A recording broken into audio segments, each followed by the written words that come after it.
ਜਿਹੜਾ ਪੁਲਿਸ ਨੇ ਨਾ ਮੋਰਚੇ ਨੂੰ ਦਬਾਅ ਲਾਉਣ ਵਾਸਤੇ 10-10 ਬੰਦਿਆਂ ਦੀ ਫੋਟੋ ਜਾਰੀ ਕੀਤੀ ਆ ਕਿ ਲੋਕੀ ਡਰ ਜਾਣ ਮੋਰਚੇ ਤੇ ਨਾ ਆਉਣ।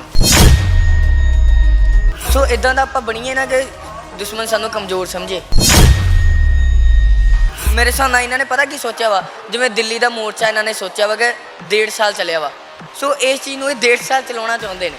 ਇਦਾਂ ਨਹੀਂ ਹੁੰਦਾ, ਹੱਕ ਜਿੰਨੀ ਛੇਤੀ ਮਿਲ ਜਾਣ, ਠੀਕ ਆ, ਜਿੰਨੀ ਚਿਰ ਹੱਕ ਆਪਾਂ ਲੈ ਲਈਏ ਜਿੰਨਾ ਛੇਤੀ ਉਨਾ ਵਧੀਆ ਵਾ।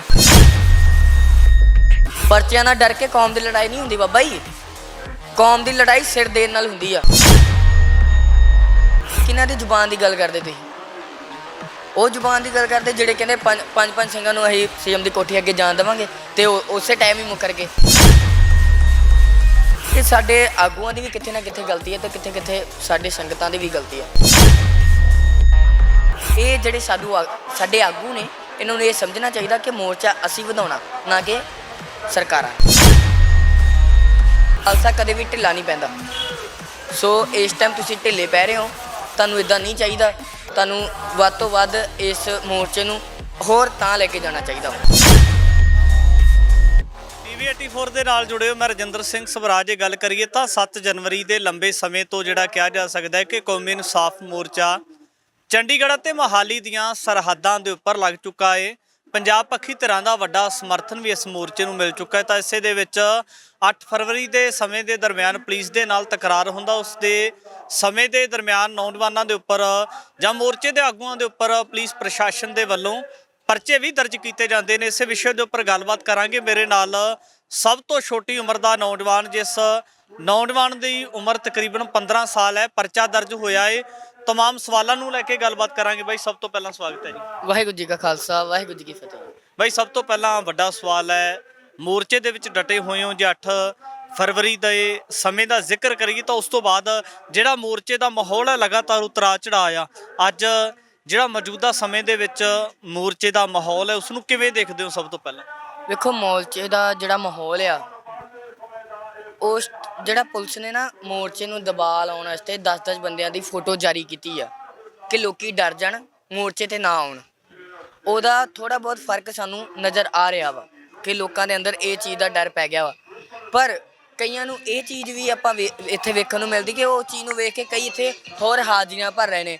ਜਿਵੇਂ ਆਪਾਂ ਯੂਪੀ ਤੋਂ ਲਾ ਲਈਏ, ਹੈ ਨਾ, ਯੂਪੀ ਤੋਂ ਸੰਗਤ ਆਈ ਆ, ਹੈ ਨਾ, ਅੰਬਾਲੇ ਤੋਂ, ਮਤਲਬ ਵੱਖਰੇ ਵੱਖਰੇ ਜਿਨ੍ਹਾਂ ਨੂੰ ਪਤਾ ਲੱਗਣ ਦਿਆ ਕਿ ਜਿਹੜੀਆਂ ਸਾਡੀਆਂ ਮੰਗਾਂ ਨੇ ਉਹ ਸਾਡਾ ਹੱਕ ਆ, ਉਹ ਆਪਣੇ ਹੱਕਾਂ ਦੇ ਲਈ ਲੈਣ ਆਉਂਦੀਆਂ। ਤੇ ਮੈਂ ਨਾਲ ਜੇ ਇਹ ਵੀਡੀਓ ਆਗੂ ਸੁਣ ਰਹੇ ਨੇ ਤੇ ਮੈਂ ਉਹਨਾਂ ਨੂੰ ਇੱਕ ਬੇਨਤੀ ਕਰਨਾ ਚਾਹੂੰਗਾ, ਖਾਲਸਾ ਕਦੇ ਵੀ ਢਿੱਲਾ ਨਹੀਂ ਪੈਂਦਾ। ਸੋ ਇਸ ਟਾਈਮ ਤੁਸੀਂ ਢਿੱਲੇ ਪੈ ਰਹੇ ਹੋ, ਤੁਹਾਨੂੰ ਇਦਾਂ ਨਹੀਂ ਚਾਹੀਦਾ। ਤੁਹਾਨੂੰ ਵੱਧ ਤੋਂ ਵੱਧ ਇਸ ਮੋਰਚੇ ਨੂੰ ਹੋਰ ਤਾਂ ਲੈ ਕੇ ਜਾਣਾ ਚਾਹੀਦਾ। ਸੰਜਮ ਰੱਖਣ ਨੂੰ ਢਿੱਲਾ ਮੰਨਦੇ ਹੋ? ਕੀ ਗੱਲ, ਜੇ ਸਬਰ ਦੀ ਲੜਾਈ ਕਿਹਾ ਜਾਂਦਾ ਕਿ ਜਿਹੜੀ ਜ਼ਬਰ ਦੀ ਲੜਾਈ ਉਹ ਸਬਰ ਦੇ ਨਾਲ ਲੜੀ ਜਾਂਦੀ ਹੈ, ਇਸ ਗੱਲ ਨੂੰ ਤੁਸੀਂ ਢਿੱਲਾ ਪੈਣਾ ਮੰਨਦੇ ਹੋ? ਜਿਹੜਾ ਸੰਜਮਤਾ ਦਿਖਾਉਣਾ ਜਾਂ ਇਹਦੇ ਵਿੱਚ ਸੰਗਤ ਨੂੰ ਅਪੀਲ ਕਰਕੇ ਇਕੱਠਿਆਂ ਕਰਨ? ਪਤਾ ਕੀ, ਅਸੀਂ ਸੰਜਮ ਕਰਾਂਗੇ ਨਾ, ਉਹ ਸਾਨੂੰ ਇਹ ਚੀਜ਼ ਨੂੰ ਕਮਜ਼ੋਰ ਸਮਝ ਲੈਣਗੇ।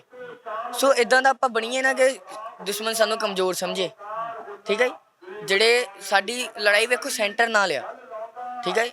ਸਰਕਾਰਾਂ ਨਾਲ ਲੜਾਈ ਆ, ਸਰਕਾਰਾਂ ਨਾਲ ਐਵੇਂ ਨਹੀਂ ਲੜਾਈਆਂ ਹੁੰਦੀਆਂ, ਠੀਕ ਹੈ ਜੀ।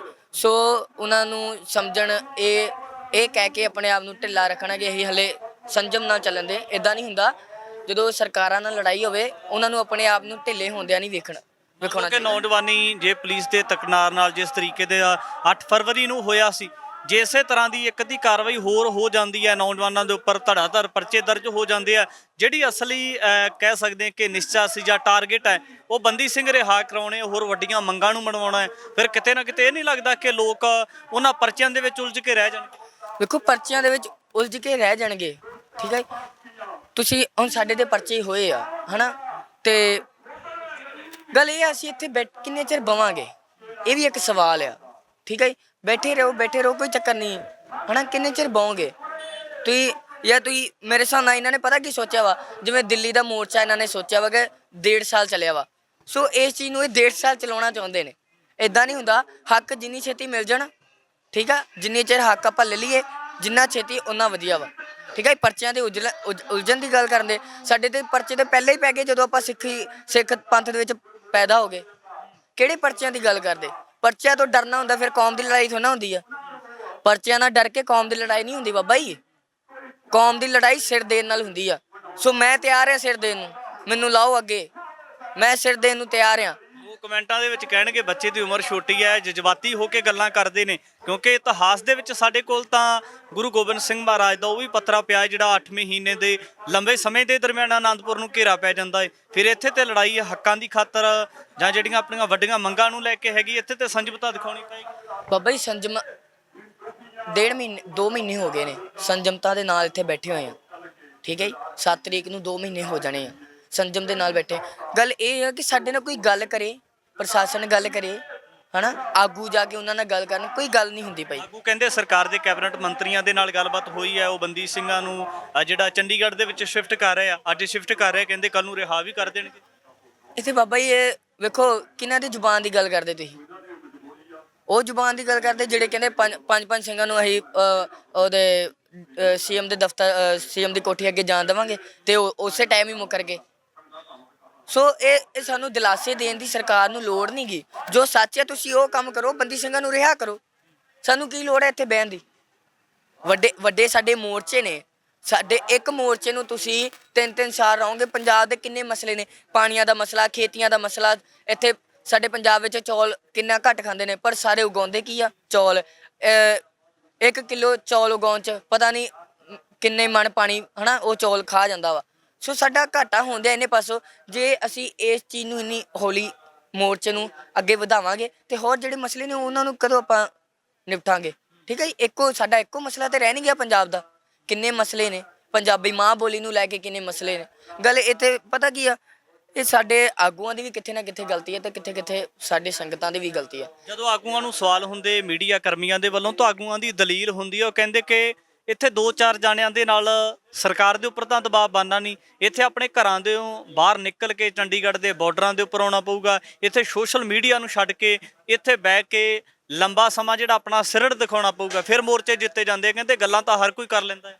2 ਸਿੰਘਾਂ ਨੇ ਸਰਹੰਦੀਆਂ ਸਾਰੀਆਂ ਨੂਹਾਂ ਹਿਲਾਤੀਆਂ ਸੀਗੀਆਂ। 2 ਹੀ ਸਿੰਘ ਸੀਗੇ ਨਾ, ਬਾਬਾ ਜੋਰਾਵਰ ਸਿੰਘ ਜੀ, ਬਾਬਾ ਫਤਿਹ ਸਿੰਘ ਜੀ, ਉਹ 2 ਹੀ ਸੀਗੇ। ਤੇ ਤੁਸੀਂ ਕਿੱਦਾਂ ਕਹਿ ਸਕਦੇ ਕਿ ਲੰਮੇ ਸਮੇਂ, ਹਨਾ, ਜਿਹੜੇ ਆਗੂ, ਪਤਾ ਕੀ ਆ, ਆਗੂ ਜਿਹੜੇ ਗੱਲ ਕਰਦੇ ਨੇ, ਹਨਾ, ਆਗੂ ਇਸ ਚੀਜ਼ ਨੂੰ ਲੰਬਾ ਖਿੱਚਦੇ ਨੇ। ਅਸੀਂ ਵੀ ਨਾਲ ਆ, ਅਸੀਂ ਲੰਬਾ ਨਾਲ ਆ, ਪਰ ਅਸੀਂ ਮੇਰੇ ਕਹਿਣ ਦਾ ਮਤਲਬ ਪਤਾ ਕੀ ਅਸਲ 'ਚ, ਕਿ ਇਹਨੂੰ ਥੋੜਾ ਗਰਮ ਰੱਖੋ। ਮਤਲਬ ਸੰਗਤ ਦਾ ਇੱਧਰ ਟਰੈਕ ਹੋਵੇ, ਮਤਲਬ ਕਿ ਸੰਗਤ ਨੂੰ ਪਤਾ ਲੱਗੇ ਕਿ ਅਸੀਂ ਇੱਥੇ ਆਉਣਾ ਵਾ। ਸੰਗਤ ਨੂੰ ਖਿੱਚੋ ਇੱਧਰ, ਕੋਈ ਇਹੋ ਜਿਹਾ ਮਾਹੌਲ ਬਣਾਓ ਕਿ ਸੰਗਤ ਆਵੇ। ਦਿੱਲੀ ਦਾ ਬਾਬਾ ਜੀ ਆਪਾਂ ਗੱਲ ਕਰੀਏ ਮੋਰਚੇ ਤੋਂ ਰੋਜ਼ ਲਾਈਵ ਚੱਲਦਾ ਹੁੰਦਾ ਸੀਗਾ। ਇੱਥੇ ਇਹਨਾਂ ਨੇ, ਸਰਕਾਰਾਂ ਨੇ ਕਿੰਨੇ ਚੈਨਲ ਬੰਦ ਕਰਾਤੇ ਨੇ। ਠੀਕ ਹੈ, ਬੰਦ ਕਰਾਤੇ ਚੈਨਲ, ਤੇ ਪਰ ਸਾਡੀ ਆਵਾਜ਼ ਚੈਨਲਾਂ ਦੇ ਸਿਰ ਤੇ ਥੋੜ੍ਹਾ ਨਾ ਜਾਣੀ ਆ। ਪਿੰਡਾਂ 'ਚ ਜਾਈਏ, ਹਨਾ, ਜਿਹੜੇ ਕਦਮ ਵਧਾਈਏ ਇਸ ਪਾਸੇ ਕਿ ਆਪਾਂ ਮੋਰਚੇ ਨੂੰ ਵੱਧ ਤੋਂ ਵੱਧ, ਛੇਤੀ ਤੋਂ ਛੇਤੀ ਵੱਡਾ ਕਰ ਸਕੀਏ। ਹਲੇ ਕਿੰਨੇ 2 ਮਹੀਨੇ ਹੋ ਗਏ ਮੋਰਚਾ ਤਾਂ ਸੁਹਾਣਾ ਸਾਲ ਅੱਗੇ ਨਹੀਂ ਪਹੁੰਚਿਆ। ਇੱਕ ਸਾਡੀਆਂ ਕਮੀਆਂ ਨੇ, ਮੋਰਚਾ ਵਧਾਉਣ ਦਾ ਸਾਡਾ ਕੰਮ ਆ, ਨਾ ਕਿ ਸਰਕਾਰਾਂ ਦਾ। ਸੋ ਇਹ ਜਿਹੜੇ ਸਾਡੇ ਆਗੂ ਨੇ, ਇਹਨਾਂ ਨੂੰ ਇਹ ਸਮਝਣਾ ਚਾਹੀਦਾ ਕਿ ਮੋਰਚਾ ਅਸੀਂ ਵਧਾਉਣਾ, ਨਾ ਕਿ ਸਰਕਾਰਾਂ ਨੇ। ਭਾਈ ਮੋਰਚੇ ਨੂੰ ਸਮਰਥਨ ਦੇਣ ਵਾਸਤੇ ਮੰਨ ਲਓ ਜਿਹੜੀਆਂ ਪੰਜਾਬ ਦੀਆਂ, ਜਿਨ੍ਹਾਂ ਨੂੰ ਕਾਮਰੇਡ ਵੀ ਕਹਿੰਦੇ ਨੇ, ਕਾਮਰੇਡੀ ਧਿਰਾਂ ਕੇ ਸਮਰਥਨ ਦਿੰਦੀਆਂ, ਨੌਜਵਾਨ ਇਸ ਗੱਲ ਦਾ ਵਿਰੋਧ ਨਹੀਂ ਕਰਨਗੇ ਜਿਸ ਤਰ੍ਹਾਂ ਦਾਦੂਵਾਲ ਦਾ ਵਿਰੋਧ ਹੋਇਆ ਜਾਂ ਧਾਮੀ ਸਾਹਿਬ ਦਾ ਵਿਰੋਧ ਹੋਇਆ, ਇਸ ਤਰ੍ਹਾਂ ਉਹਨਾਂ ਕਾਮਰੇਡੀ ਧਿਰਾਂ ਦਾ ਵਿਰੋਧ ਨਹੀਂ ਹੋਊਗਾ? ਦੇਖੋ, ਗਲਤੀਆਂ ਕਾਮਰੇਡਾਂ ਦੀ ਸੋਚ, ਆਪਣੀ ਇੱਥੇ ਜਿਹੜੀ ਸੋਚ ਆ ਨਾ, ਉਹ ਦੂਜੇ ਪੱਖੋਂ ਲੈ ਕੇ ਆਉਣ, ਨਾ ਕਿ ਕਾਮਰੇਡੀ ਵੱਲੋਂ। ਠੀਕ ਹੈ, ਕਾਮਰੇਡ ਵੀ ਇਨਸਾਨ ਹੀ ਹੁੰਦੇ ਨੇ। ਠੀਕ ਹੈ, ਉਹਨਾਂ ਵੀ ਸਵਾਸ ਦੇਣ ਵਾਲਾ ਰੱਬ ਹੀ ਹੁੰਦਾ ਵਾ। ਉਹ ਗੱਲ ਵੱਖਰੀ, ਉਹ ਰੱਬ ਨੂੰ ਨਹੀਂ ਮੰਨਦੇ। ਠੀਕ ਹੈ, ਪਰ ਜੇ ਤੁਸੀਂ ਪੰਥ ਦੀ ਗੱਲ ਵਿੱਚ ਆਉਂਦੇ, ਕੌਮ ਦੇ ਜਿਹੜੇ ਮਸਲਿਆਂ ਤੇ ਆਉਂਦੇ ਜੇ, ਤੇ ਕੌਮੀ ਸੋਚ ਲੈ ਕੇ ਆਓ, ਨਾ ਕਿ ਕਾਮਰੇਡੀ। ਠੀਕ ਹੈ, ਫਿਰ ਸਾਡੇ ਵੱਲੋਂ ਕੋਈ ਤੁਹਾਨੂੰ ਮਤਲਬ ਹੁੰਗਾਰਾ ਨਹੀਂ, ਕੋਈ ਤੁਹਾਡਾ ਵਿਰੋਧ ਨਹੀਂ। ਪਰ ਜੇ ਇੱਥੇ ਆ ਕੇ ਤੁਸੀਂ ਖਰਾਬੀਆਂ ਕਰੋਗੇ, ਫਿਰ ਤੇ ਵਿਰੋਧ ਕਰਨਗੇ ਨੌਜਵਾਨ, ਕਿਉਂਕਿ ਨੌਜਵਾਨਾਂ ਨੇ ਬਾਬਾ ਜੀ ਵਾਧੂ ਛਿੱਤਰ ਖਾ ਲਏ ਹੋਏ ਨੇ। ਠੀਕ ਹੈ, ਅਸੀਂ ਨੌਜਵਾਨ ਹੁਣ ਛਿੱਤਰ ਖਾਣ ਨੂੰ ਥੋੜ੍ਹਾ ਨਾ ਬੈਠੇ ਆ। ਆਗੂ ਚਿੱਟੀਆਂ ਦਾੜੀਆਂ ਆਗੂਆਂ ਲੈ ਕੇ ਬਹਿ ਜਾਂਦੇ, ਤੁਸੀਂ ਬਾਅਦ 'ਚ ਸਾਈਡ ਤੇ ਹੋ ਜਾਣਾ, ਨੌਜਵਾਨਾਂ 'ਚ ਛਿੱਤਰ ਖਾਣੇ ਆ। ਇੱਦਾਂ ਵੀ ਨਹੀਂ ਹੋਣਾ। ਹੁਣ ਗੱਲ ਇਹ ਹੈ, ਜੇ ਕੌਮ ਦੀ ਗੱਲ ਲੈ ਕੇ ਤੁਰੋਗੇ ਤੇ ਅਸੀਂ ਤੁਹਾਡਾ ਸਮਰਥਨ ਕਰਾਂਗੇ, ਤੁਹਾਡੇ ਨਾਲ ਤੁਰਾਂਗੇ। ਪਰ ਜੇ ਕੌਮ ਤੋਂ ਉਲਟ ਗੱਲ ਕਰਦੇ, ਪੰਥ ਤੋਂ ਉਲਟ ਕਰਦੇ, ਗ੍ਰੰਥ ਤੋਂ ਉਲਟ ਗੱਲ ਕਰਦੇ, ਫਿਰ ਤੇ ਭਾਜੀ ਇਹ ਛਿੱਤਰ ਮਾਰ ਕੇ ਵੀ ਭਜਾਵਾਂਗੇ। ਤੂਫਾਨ ਸਿੰਘ, ਤੁਹਾਡੇ ਨਾਲ ਜੁੜਿਆ ਹੋਇਆ ਮੈਂ ਸਵਾਲ ਕਰ ਦੇਣਾ। ਉਮਰ ਤੁਹਾਡੀ 15 ਸਾਲ ਦੀ, 15 ਸਾਲ ਦੀ ਉਮਰ ਦੇ ਵਿੱਚ ਤੁਹਾਡੇ ਉੱਪਰ ਪਰਚਾ ਦਰਜ ਹੋ ਗਿਆ। ਮੰਨ ਲਓ ਕੱਲ ਨੂੰ ਸਰਕਾਰ ਦੇ ਉੱਪਰ ਪ੍ਰੈਸ਼ਰ ਬਣਦਾ ਹੈ, ਮੋਰਚਾ ਜਿਹੜਾ ਫਤਿਹ ਹੋ ਜਾਂਦਾ, ਮੰਗਾਂ ਮੰਨੀਆਂ ਜਾਂਦੀਆਂ, ਤੇ ਤੁਹਾਡੇ ਉੱਪਰ ਜੇ ਪਰਚਾ ਬਰਕਰਾਰ ਰਹਿੰਦਾ, ਕੀ ਲੱਗਦਾ ਕਿ ਪਹਿਲਾਂ ਵਾਂਗ ਆਪਣੀ ਜ਼ਿੰਦਗੀ ਬਸਰ ਕਰ ਸਕੋਗੇ? ਮਹਾਰਾਜ ਦੀ ਕਿਰਪਾ ਹੋਈ ਤੇ ਕੋਈ ਚੱਕਰ ਨਹੀਂ। ਵੇਖੋ ਜਦੋਂ ਮੈਂ ਕੌਮ ਲਈ ਤੁਰਿਆ ਵਾਂ, ਪੰਥ ਦੇ ਲਈ ਤੁਰਿਆ ਵਾਂ, ਤੇ ਪਰਚੇ ਪੁਰਚੇ ਬੜੀ ਛੋਟੀ ਗੱਲ ਨੇ। ਮੈਂ ਤੇ ਕਹਿੰਦਾ ਮੇਰਾ ਖੂਨ ਡੁੱਲ ਕੇ ਜੇ ਪੰਜਾਬ ਦਾ ਕੁਝ ਬਣਦਾ ਵਾ ਤੇ ਮੈਂ ਡੋਲਣ ਨੂੰ ਤਿਆਰ ਆ। ਪਰ ਇਹ ਨਹੀਂ ਕਿ ਜਿਵੇਂ ਦੀਪ ਸਿੱਧੂ ਦਾ ਖੂਨ ਗਿਆ ਤੇ ਹਲੇ ਤੱਕ ਉਹਦਾ ਕੋਈ ਅੰਗਾਰਾ ਨਹੀਂ ਮਿਲਿਆ ਆਪਾਂ ਨੂੰ ਇੰਨਾ ਜ਼ਿਆਦਾ। ਉਹ ਗੱਲ ਵੱਖਰੀ, ਭਾਈ ਅਮਰਪਾਲ ਸਿੰਘ ਨੇ ਆ ਕੇ ਉਸ ਚੀਜ਼ ਨੂੰ ਹਨਾ ਸਾਂਭਿਆ ਵਾ। ਪਰ ਗੁਰੂ ਗੋਬਿੰਦ ਸਿੰਘ ਸਾਹਿਬ ਜੀ ਨੇ ਆਪਣਾ ਸਾਰਾ ਸਰਬੰਸ ਵਾਰਤਾ, ਤੇ ਪਰ ਸਾਡੇ ਸਿੱਖਾਂ ਨੇ ਆਪਣੀ ਸਿੱਖੀ ਨਹੀਂ ਸਾਂਭ ਪਾਏ। ਇੱਦਾਂ ਨਾ ਹੋਵੇ, ਖੂਨ ਦੇਣ ਨੂੰ ਮੈਂ ਵੀ ਤਿਆਰ, ਸਿਰ ਦੇਣ ਨੂੰ ਮੈਂ ਤਿਆਰ ਹਾਂ, ਪਰ ਪੰਜਾਬ ਦਾ ਕੁਝ ਬਣ ਜੇ ਤੇ ਮੈਂ ਖੂਨ ਦੇਣ ਨੂੰ ਤਿਆਰ ਹਾਂ, ਆਪਣਾ ਸਿਰ ਦੇਣ ਨੂੰ ਤਿਆਰ ਹਾਂ। ਨੌਜਵਾਨਾਂ ਵਾਸਤੇ ਸੁਣਾ ਕੋਈ ਤੁਹਾਡੇ ਵੱਲੋਂ ਸੁਝਾਅ ਕੋਈ ਦੇਣਾ ਚਾਹੁੰਦੇ? ਸੁਝਾਅ ਇਹੀ ਕਿ ਟੀਕਿਆਂ ਲਾ ਕੇ ਮਰਨ ਨਾਲੋਂ ਚੰਗਾ ਵਾ ਕਿ ਪੰਥ ਦੇ ਲਈ ਮਰੀਏ। ਠੀਕ ਹੈ ਜੀ। ਅੱਗੇ ਸਰਕਾਰ ਗੋਲੀਆਂ ਮਾਰਦੀ ਸੀਗੀ 84 ਤੋਂ ਲੈ ਕੇ 94 95 ਤੱਕ, ਤੇ ਲੋਕਾਂ ਨੂੰ ਪਤਾ ਲੱਗਦਾ ਸੀ ਸਰਕਾਰ ਮਾਰਦੀ ਬੰਦੇ, ਤੇ ਹੁਣ ਵੀ ਸਰਕਾਰ ਹੀ ਮਾਰਦੀ ਆ। ਅੱਗੇ ਘੋੜਾ ਪੁਲਿਸ ਵਾਲਿਆਂ ਦੇ ਹੱਥ ਹੁੰਦਾ ਸੀ, ਹੁਣ ਘੋੜਾ ਆਪਣੇ ਹੱਥ ਵਿੱਚ ਆ। ਉਹ ਜਿਹੜੇ ਟੀਕੇ ਲਾਉਨੇ ਆ ਉਹ ਘੋੜੇ ਹੀ ਆ। ਸੋ ਤੁਸੀਂ ਆਪ ਮਰਨ ਦੇ ਚਾਹੁੰਦੀ ਵੀ ਸਰਕਾਰ ਇਹੀ ਆ, ਜਾਂ ਬਾਹਰ ਭੱਜਣ ਜਾਂ ਇੱਥੇ ਮਰ ਜਾਣ। ਇਹ ਹੁਣ ਤੁਸੀਂ ਵੇਖੋ, ਤੁਸੀਂ ਆਪਣੇ ਘਰ ਨੂੰ ਕਿੱਦਾਂ ਬਚਾਉਣਾ ਵਾ। ਠੀਕ ਹੈ ਜੀ। ਤੁਹਾਡੇ ਘਰ ਵਿੱਚ ਤੁਹਾਡੇ ਮਾਪਿਓ ਨੇ, ਇਕੱਲੇ ਤੁਸੀਂ ਨਹੀਂ ਹੈਗੇ। ਤੁਹਾਡਾ ਮਾਪਿਓ ਜਿਹੜਾ ਖਾਲਸਾ ਪੰਥ ਹੈ, ਸਾਰੇ ਇਸ ਦੇ ਵਿੱਚ ਤੁਹਾਡੇ ਮਾਪਿਓ ਵੀ ਨੇ, ਤੁਹਾਡੇ ਭੈਣ ਭਰਾ ਨੇ। ਗੁਰੂ ਗੋਬਿੰਦ ਸਿੰਘ ਤੁਹਾਡੇ ਪਿਤਾ ਨੇ, ਉਹਨਾਂ ਨੇ ਜਿਹੜਾ ਘਰ ਬੜੇ ਕੁਰਬਾਨੀਆਂ ਦੇ ਨਾਲ ਬਣਾਇਆ ਪੰਜਾਬ। ਬੜੀ ਕੁਰਬਾਨੀਆਂ ਦੇ ਨਾਲ ਪੰਜਾਬ ਦਾ ਜਿਹੜਾ ਸਲਕਰ ਆ, ਬਹੁਤ ਕੁਰਬਾਨੀਆਂ ਦੇ ਨਾਲ ਬਣਿਆ। ਪਰਿਕਰਮਾ ਜੇ ਆਪਾਂ ਦਰਬਾਰ ਸਾਹਿਬ ਦੀ ਪਰਿਕਰਮਾ ਦੇ ਵਿੱਚ ਚੱਲ ਜਾਈਏ ਤੇ ਸਾਰੇ ਪਾਸੇ ਜੇ ਉਸ ਉੱਥੇ ਬਹਿ ਕੇ ਬਾਬਾ ਜੀ ਆਪਾਂ ਅੱਖ ਬਣ ਕਰਕੇ ਉਹ ਚੀਜ਼ ਵੇਖੀਏ ਤੇ ਸਾਰਾ ਖੂਨ ਨਾਲ ਲੱਥਪੱਥ ਆ ਉਹ ਪਰਿਕਰਮਾ। ਹੁਣ ਤੇ ਸਾਨੂੰ ਉਹਦੀਆਂ ਟਾਈਲਾਂ ਚਿੱਟੀਆਂ ਵਿਖਣ ਦੀਆਂ ਨੇ, ਪਰ ਉਹ ਖੂਨ ਨਾਲ ਲੱਥਪੱਥ ਨੇ। ਉਸ ਨੂੰ ਗੁਰਦੁਆਰਿਆਂ ਦੀ ਸੇਵਾ ਲਈ ਕੁਰਬਾਨੀਆਂ ਕੀਤੀਆਂ ਹਨਾ। ਆਰਿਆਂ ਨੇ ਚਰਾਏ ਗਏ, ਖੋਪੜੀਆਂ ਵਾਲੇ ਹੋਈਆਂ, ਚੜਖਣੀਆਂ ਤੇ ਚੜ ਗਏ। ਕਿਹਦੇ ਲਈ? ਗੁਰਦੁਆਰਿਆਂ ਦੇ ਲਈ। ਗੁਰਦੁਆਰਾ ਕਿੱਥੇ? ਪੰਜਾਬ ਹਨਾ। ਗੁਰੂਦੁਆਰਾ ਉਹ ਜਿੱਥੇ ਗੁਰੂ ਦਾ ਵਾਸ ਆ, ਜਿੱਥੇ ਗੁਰੂ ਦੀ ਗੱਲ ਹੁੰਦੀ ਆ, ਜਿੱਥੇ ਪੰਥ ਦੀ ਗੱਲ ਹੁੰਦੀ। ਪੰਥ ਦੀ ਗੱਲ ਪੰਜਾਬ ਦੇ ਵਿੱਚ ਹੁੰਦੀ। ਪੰਜਾਬ ਦਾ ਬੇੜਾ ਗਰਕ ਕਰਨ ਤੇ ਸਰਕਾਰ ਆਈ ਹੋਈ ਆ। ਤੇ ਨੌਜਵਾਨੋ ਸੁਧਰ ਜੋ। ਆਪਣੀ ਜਿਹੜੀ ਇਹ ਕਰਤੂਤਾਂ ਨੇ, ਟੀਕੇ ਲਾ ਕੇ ਜਾਂ ਗੇੜੀਆਂ ਲਾ ਕੇ ਜਾਂ ਕੁੜੀਆਂ ਮਗਰ ਭੱਜ ਗਏ, ਇਹਨੂੰ ਛੱਡ ਕੇ ਪੰਜਾਬ ਨੂੰ ਸਾਂਭ ਲਓ, ਨਹੀਂ ਤੇ ਤੁਹਾਨੂੰ ਸਾਂਭਣ ਵਾਲਾ ਕੋਈ ਨਹੀਂ ਜੇ ਲੱਭਣਾ। ਹਾਂਜੀ। ਮੋਰਚੇ ਦੇ ਨਾਲ ਸੰਬੰਧਿਤ 15 ਸਾਲ ਦੇ ਤੂਫਾਨ ਸਿੰਘ ਦੇ ਨਾਲ ਗੱਲਬਾਤ ਕੀਤੀ ਹੈ ਤਾਂ ਬੜੇ ਕਹਿ ਸਕਦੇ ਉਹਨਾਂ ਨੇ ਜਿੱਥੇ ਪੰਜਾਬ ਬਾਰੇ, ਪੰਥ ਬਾਰੇ ਖਿਆਲਾਤ ਰੱਖੇ ਨੇ, ਉੱਥੇ ਮੋਰਚੇ ਦੇ ਹੱਕ ਦੇ ਵਿੱਚ ਨਿੱਤਰਨ ਵਾਸਤੇ ਪੰਜਾਬ ਪੱਖੀ ਵੱਡੀਆਂ ਧਿਰਾਂ ਨੂੰ ਅਪੀਲ ਵੀ ਕੀਤੀ ਹੈ। ਨੌਜਵਾਨਾਂ ਨੂੰ ਖਾਸ ਕਰ ਅਪੀਲ ਕੀਤੀ ਹੈ ਕਿ ਇੱਥੇ ਪਹੁੰਚਣਾ ਪਵੇਗਾ ਔਰ ਚੰਡੀਗੜ੍ਹ ਮੋਹਾਲੀ ਦੀਆਂ ਬਰੂਹਾਂ ਮੱਲ ਕੇ ਬੰਦੀ ਸਿੰਘਾਂ ਦੇ ਨਾਲ ਜਿਹੜੀਆਂ ਵੱਡੀਆਂ ਪ੍ਰਮੁੱਖ ਮੰਗਾਂ ਨੇ, ਉਹਨਾਂ ਮੰਗਾਂ ਨੂੰ ਸਰਕਾਰ ਦੇ ਪਾਸੋਂ ਮਨਵਾਉਣਾ ਪਵੇਗਾ। ਭਵਿੱਖ ਦੇ ਵਿੱਚ ਵੀ ਯਤਨਸ਼ੀਲ ਰਹਾਂਗੇ ਕਿ ਇਸ ਤਰ੍ਹਾਂ ਦੀਆਂ ਤਮਾਮ ਸ਼ਖਸੀਅਤਾਂ ਨੂੰ ਲੈ ਕੇ ਹਾਜ਼ਰ ਹੋਵਾਂਗੇ। ਧੰਨਵਾਦ। ਵਾਹਿਗੁਰੂ ਜੀ ਕਾ ਖਾਲਸਾ, ਵਾਹਿਗੁਰੂ ਜੀ ਕੀ ਫਤਿਹ।